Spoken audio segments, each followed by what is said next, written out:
Namulat sa hirap ng buhay si Jessica.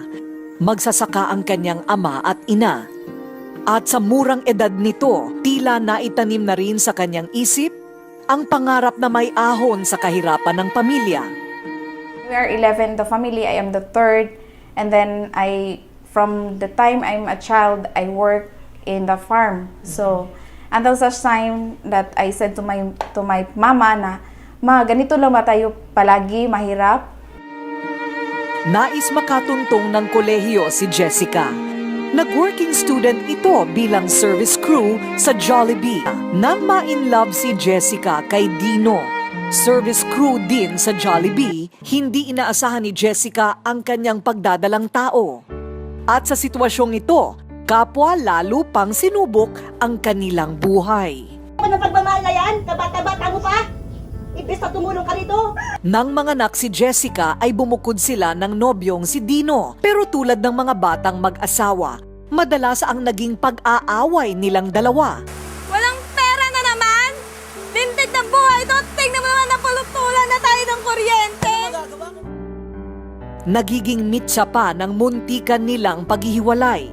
Decheng yan, saan magagawa ko isa wala talagang sahod? Puro ka wala! Mas mabuti pang maghiwalay na lang tayo! Yung pinakamahirap na gipit ng pera. So we get challenges. Gabi-gabi lang nag-aaway kami, tapos umiyak ako. And then I'm looking for that opportunity that can really help me to achieve my dream. Sabi niya, maghanap ka ng income, more income, because maliit na yung sahod. Then I decided nga, I plan to go in abroad. Wala akong ibang papuntahan kasi my parents also is need my support, and then his family also need my support. I have my own family, so wala akong ibang papuntahan kundi I just pray to the Lord that He will give me that opportunity that I am looking for. Tila dininig naman ng langit ang dasal ni Jessica. Isang kaibigan ang naging instrumento para malaman niya ang tungkol sa IMG. Sabi nang nag-invite sa akin na just listen to the information. I know that this information can really help you, can change your life. Pakinggan mo lang, anyway, wala mang mawala sa iyo.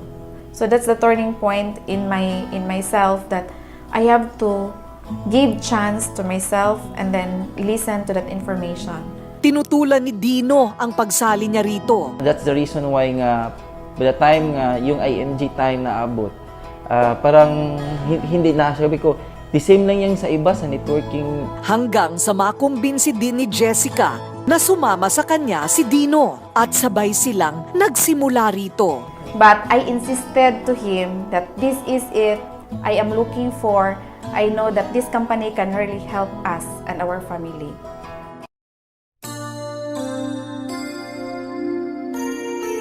Nakita nila ang kagandahan ng negosyo, ang naging kasagutan para sa naunsyaming pangarap ni Jessica na matulungan ang kanyang pamilya. Ang IMG din ang naging instrumento para si Jessica at Dino ay makasal sa simbahan.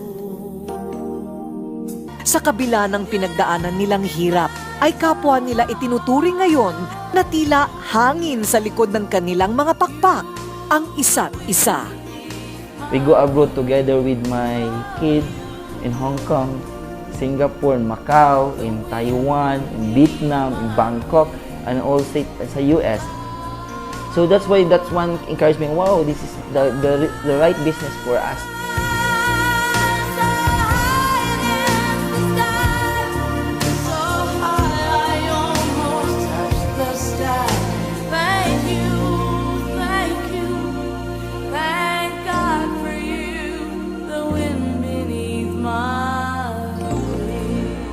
I'm Jessica Esther. I'm proud to be part of IMG.